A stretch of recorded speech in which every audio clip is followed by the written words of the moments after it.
दोस्तों, पेश है दरिंदों का शहंशाह।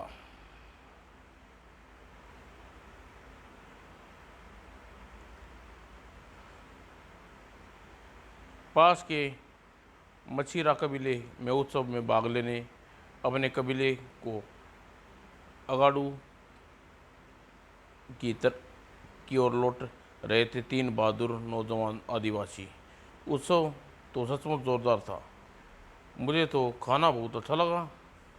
और अब मुझे अच्छा लगा मरीछा मरीछा कबीले की बेटी का वह नृत्य जिसमें मन मोह लिया आए हुए सभी अतिथियों का। देवता करे मरीछा मारीछा कबीरा वाले ऐसे उत्सव हर रोज बनाएं। हाँ, तभी तो तुम जैसे पेटुओं को रोज भरपेट खाना मिल सके। बिल्कुल ठीक कहा आपने।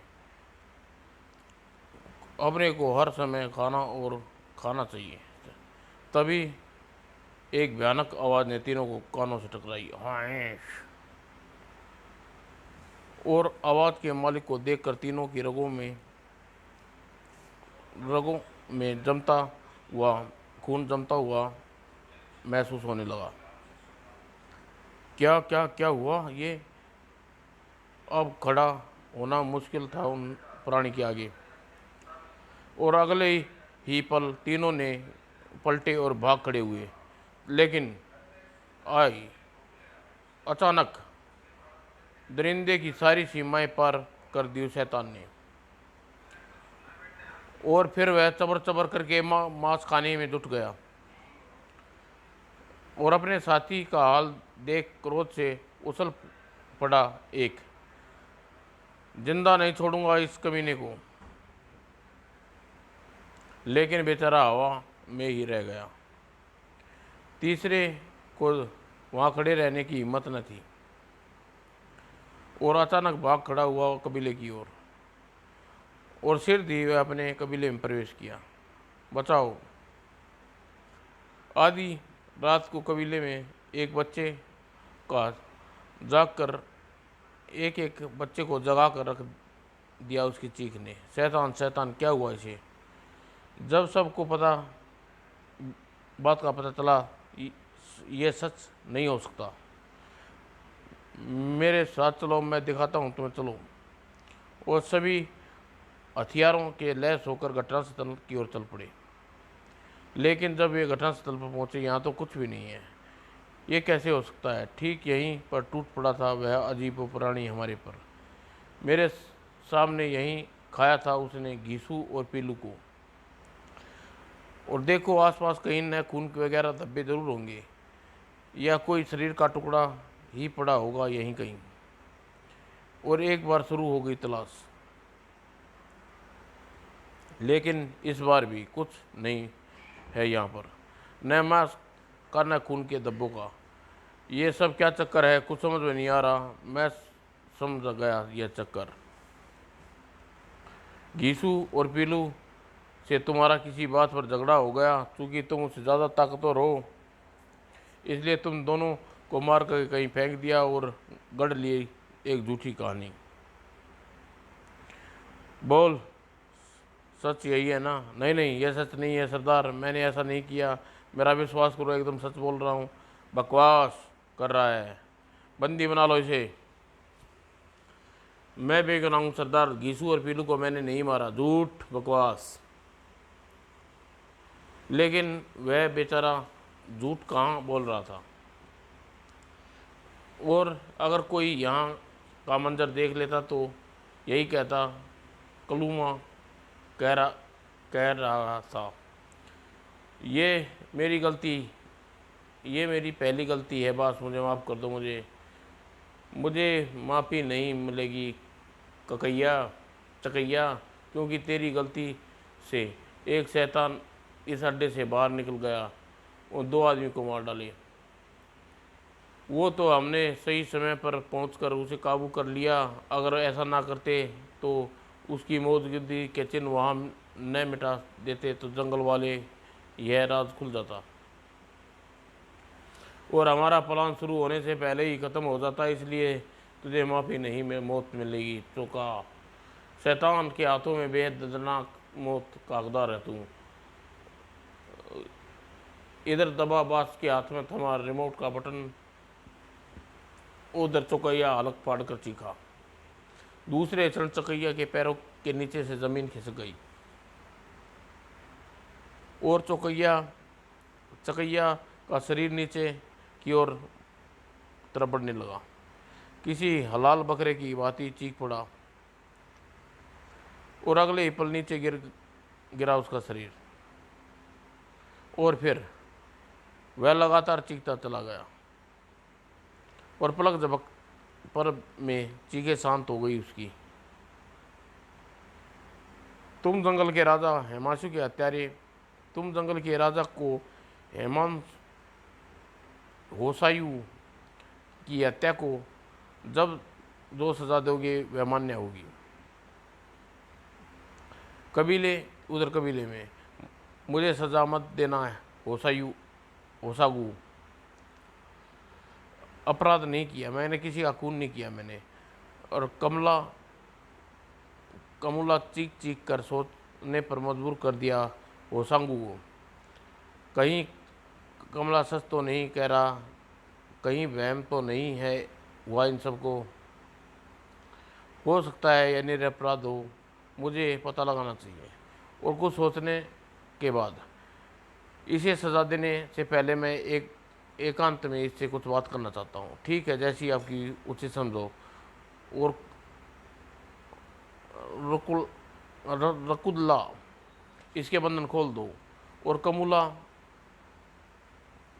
के बंधन खोलकर सभी दूर एक तरफ चले गए। और एकांत पाते ही कलूमा न्याय की दुआई करने लगा।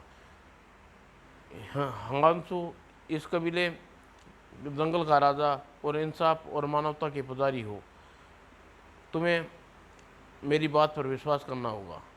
शांत कलुम्बा, शांत। चीखने चलाने से कुछ नहीं होगा, शांति से बैठकर बताओ क्या हुआ था। कलुम्बा ने सारी बात उसे बता दी, जिसे सुनकर तो यह बात है। अगर कलुम्बा का कहना सही है तो जंगल में कोई षड्यंत्र पनप रहा है। अगर मैंने इसकी बात जांच छानबीन नहीं की तो इसकी जिम्मेवारी मुझ पर होगी। और हाँ, हंसांगू को संतावना दी कलुम्बा को। मुझे तुम्हारी बातों पर विश्वास है कलुम्बा, समझ लो बच गई तुम्हारी जान। तुम्हारा बहुत बहुत धन्यवाद हंसांगू। और सरदार के सामने, मैं इस बात पर छानबीन करने जा रहा हूँ सरदार। मुझे उम्मीद है कि मैं लौट ना आऊँ जब तक हसुआ कैदी वाला बर्ताव नहीं करोगे तुम। जैसा तुम चाहोगे वैसा होगा हंसांगू। और फिर अपने घोड़े राजा पर सवार होकर वह चल दिया। होसांगू मेरी बात की खोजबीन करने गया। मुझे उम्मीद है कि दूध का दूध, पानी का पानी करके ही लौटेगा। अगर ऐसा हुआ तो अच्छा ही होगा तुम्हारे लिए। और घटनास्थल पर पहुंचकर मैं यहाँ खून के धब्बे न मांस के टुकड़े देखने नहीं आया। मुझे तो तलाश करना है कुछ और जो कि किसी की नज़र में नहीं आया। और दबी हुई झाड़ी ने उस तरफ खींच लिया होसांगू का ध्यान। झाड़ी में इतना दबाव किसी साधारण मनुष्य के वजन से नहीं हो सकता। झाड़ी में तभी दब सकती है जब हाथी का पांव पड़ा हो। और उस प्राणी जिसके बारे में होसांगू ने बताया था, झाड़ियों पर पड़ा वह दबाव आगे चला गया है। देखता हूँ कहाँ तक गया है। होसांगू झाड़ू के दबाव का पीछा किया। यहाँ आकर झाड़ियाँ खत्म हो जाती हैं, झाड़ियों के साथ खत्म हो जाती हैं आगे का रास्ता, क्योंकि आगे झील है। और झील जंगल में इतने बड़े जानवरों ने पानी में आकर अपने पैरों के निशान बना दिए होंगे। सब कुछ गड़बड़ हो गया होगा। खैर, मेरा काम तो इसके बिना ये तो साबित हो गया कि कलम्बू झूठ नहीं बोल रहा। उसने जो कुछ देखा वैसा था और यहाँ ख़त्म हुआ उसका काम। और अब शुरू होता है मेरा काम। मुझे इस अजीब को प्राणी के रहस्य की सारी परतें खोल कर रखनी होंगी। और जिस रहस्य में होसांगू सोच रहा था, उस रहस्य के जन्मदाता कुछ और सोच रहे थे। क्या रहा डॉक्टर गोखले, काम क्यों बंद कर दिया? शैतान बनने के लिए लाए गए सारे इंसान ख़त्म हो गए हैं। कैसे ख़त्म हो गए? कुछ को तो प्रयोग करते समय मारे गए, कुछ एक दो अपने साथियों की हालत देखकर आत्महत्या कर ली, बाकियों को हमने शैतान बना दिया है। ओह, इसका मतलब आदमी को और लाने होंगे। तुम ठीक है, अपनी प्रैक्टिस रेडी रखो, आदमियों की इंतजाम करता हूँ। कुछ देर बाद समझ गए क्या कहा मैंने? Yes boss. और शाबाश, किसी को हल्का हल्का सा भी हम पर शक नहीं होना चाहिए। ऐसा ही होगा बॉस, एकदम ऐसा ही होगा। और उस रात गहरी नींद सोया था सारंगा कबीला। अचानक तेजी सोर सोर कर उठ गया। वो दैत्य पक्षी, दैत्य पक्षी, भागो वरना ये उठा कर ले जाएंगे। और बचने के लिए भागे सभी।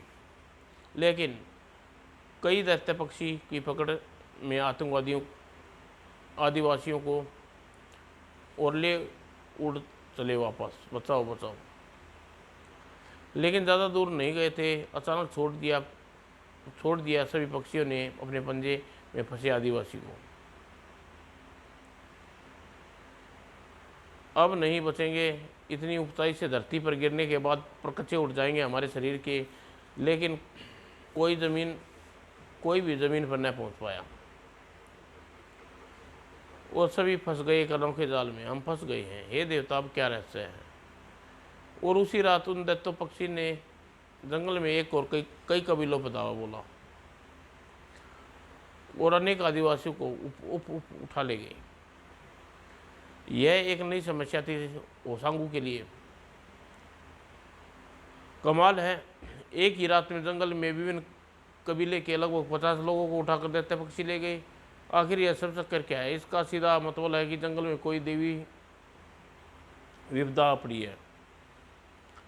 कोई दैविक शक्ति नाश करने के तुली है जंगल में रहने वाले सभी कबीलों को। तुम जैसा समझते हो वैसा नहीं है सरदार। ऐसा लगता है कि हम किसी गहरे षड्यंत्र में के तहत रहते हैं और यह षड्यंत्र क्या है इसका जल्द ही पता लगाना होगा। लेकिन इसके लिए सोच विचार बहुत ज़रूरी है।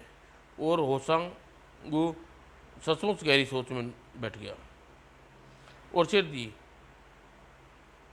यही ठीक रहेगा। इस काम के लिए मुझे इंतज़ार करना होगा उस दिन का जब दैत्य पक्षी उठाने आएंगे और कबीले वासियों को। उधर काम शुरू हो गया डॉक्टर? फिलहाल यस बॉस, फिलहाल तो काम शुरू हो गया, लेकिन मुझे सिर्फ 50 शिकार उपलब्ध किए गए हैं। 50 शिकार तो 2 दिन में ही इस्तेमाल कर डालूंगा।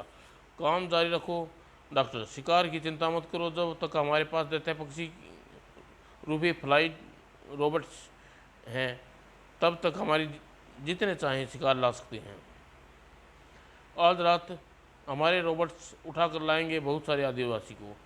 वैसे बॉस, आप जैसे शैतानों बनाया है रहे हैं, इसका इस्तेमाल कब करोगे? अब तो उनकी संख्या काफ़ी बढ़ गई है। जिसे शैतान बनाए तुमने बनाए हैं वे काफ़ी हैं, मगर नहीं, जबकि मैं चाहता हूँ ये बहुत हो, ताकि मैं इनके बल पर अपना मकसद पूरा कर और अपनी असफलता का मुँह ना देखना पड़े। एकदम परफेक्ट, काम करने पर विश्वास रखता हूँ। और समझा तभी आपने यह जंगल में आकर अपना प्रयोग शुरू किया ताकि किसी को इसकी भनक न मिले। Emergency excellently doctor. और उसी रात दैत्य पक्षी आए हैं तब भाई लाए हैं, भागो भागो। लेकिन सफलता भाग्य भाग्यशाली को मिलती है, और भाग्यहीन तो दैत्य पक्षी के पंजे में फंसकर वो जाल में फंस गई थी। ओह जाल। और फिर देशवासियों को शहरी, और कुछ देर बाद, ये यहाँ क्यों खड़े हैं, ये तुम, और कुछ देर बाद, ये सब यहाँ क्यों खड़े हैं, इस पहाड़ी से वहाँ तक जाने का रास्ता नहीं है। तभी ओह, यह पहाड़ी दो हिस्सों में बट रही है, रास्ता, वाह, दाग देनी होगी इन शहरियों की। और फिर बास के सामने, कितने हैं, 60 हैं बास, शाबाश, ले जाकर उन्हें पिंजरे में बंद कर दो और शोभा बढ़ाएंगे मेरी शैतान की टोली की। और सभी को ले जाकर पिंजरे में बंद कर दिया। वे रहे आदिवासी जो कई दिन पहले गायब हो गए थे, लेकिन ये शहर इन्हें यहाँ क्यों इकट्ठा कर रहे हैं, क्या उद्देश्य है इनका, अभी सब पता चल जाएगा। अगले ही पल उसके मुंह से निकली हल्की सी सीटी की आवाज़, तुरंत प्रतिक्रिया हुई, और उसके बालों में छुपा छोटा चूहा बाहर कूदा। शाबाश मेरे शेर, अब मेरे बंधनों को काट कर दिखा अपने पैने दांतों का कमाल। तो चूहा तुरंत ही लग गया अपने काम में, और जैसे कुछ ही क्षणों बाद अंजाम दे दिया था उसने, और हिमांशु आज़ाद था। यह देखकर प्रशंसा से नाटू से सभी बुरी तरह से बुझे हुए चेहरे पर, जंगल का राजा हिमांशु आज़ाद हो गया, अब हमारा कुछ नहीं हो बिगाड़ सकता, अब हर हाल में बच जाएंगे हम सभी। लेकिन हिमांशु के पिंजरे की सलाखें तोड़ने में लगा। इस पिंजरे की सलाखें टूटना ही होगा, टूटना ही होगा, टूटना ही होगा, और टूटना ही होगा। अगले ही क्षण तड़ाक, कुछ देर ने उसने सभी को बंधन मुक्त कर दिया। अब जब भी मैं यहाँ से बाहर, जब तक यहाँ से बारे में सब कुछ अच्छी तरह न जान लूँ, बाहर नहीं जाएगा पिंजरे, पिंजरे से, समझे, समझ गए। पिंजरे की सलाखों को तोड़ डाला हिमांशु ने, और एक तरफ भाग खड़ा हुआ वह। सबसे पहले इनके सरदार को देखना होगा, बताएगा वह क्या चक्कर है। और अड़चन अभी दूर कहाँ थी, इससे पहले ही वहाँ बिजली सी कड़की, तड़ाक तड़ाक, और बिना चीखे बेहोश होकर जमीन पर गिर पड़े दोनों। हिमांशु ने तेज ठोकर से गिरे, एक मजबूत ठोकर गिरने पर मजबूर कर दिया दरवाजे को। और बास शेरों की उछला, भूत देखा हो, कौन हो तुम, वैसे तो हिमांशु कहते हैं, लेकिन तू पहले अपने काल कहले तो अच्छा है। तड़ाक, बोल कमीने, क्या कर रहा है, बता क्या रहस्य है तेरा, मेरे रहस्य को जानने का तेरा अरमान अभी कभी पूरा नहीं होगा। और क्योंकि अब तू शैतानों के हाथों का दर्दनाक मौत बनने जा रहा है। अगले ही पल नीचे गिरा हिमांशु, धड़ाक त्रिक, और फिर उसने पहले की वह संभल पाता नर, शैतानों ने घेर लिया उसे। हाँ हाँ हाँ, बहुत, हाँ हाँ, अब तू खैर मना अपनी, क्योंकि तेरी हड्डियाँ चबा जाएंगे शैतान। ओह, तो ये है वे शैतान जिसे कलुम्बा ने देखा था, और जैसा उसने बताया था, ये तो सचमुच मेरी हड्डी पसली चबा जाएंगे। लेकिन इतनी आसानी से हार नहीं मानूंगा, मैं तब तक लड़ना रहूँगा जब तक दम में दम रहेगा। और फिर अपने जूतों से चाकू बाहर निकाला, और फिर इस चाकू से मैं तुम सबको शैतानों का पेट फाड़ दूंगा। इतना कहकर उसने फुर्ती से चाकू एक के पेट में मारा। अंश, आह, सख्त जान है, ओह, दूर जा गिरा है हिमांशु, और अभी संभल भी ना पाया था। ओह, यह तो मुझे भयंकर तरीके से मेरी तरफ बढ़ रहे हैं, लेकिन मैं रोकूं तो कैसे रोकूं, अचानक यह क्या, और किसी इंसानी खोपड़ी ने शायद उसे बचा सकती है मुझे। और दरिंदों की जान बचाने के लिए हिमांशु ने आखिरी प्रयास किया। इसके शरीर में बहुत इसका शरीर बहुत ही मजबूत है लेकिन आंखें नहीं, और निशाना सदा था, और पल पल के लिए तड़पा रह गया वह दरिंदा। और वो उस पल भरपूर फायदा उठाते हुए उसने वार कर दिया उस पर।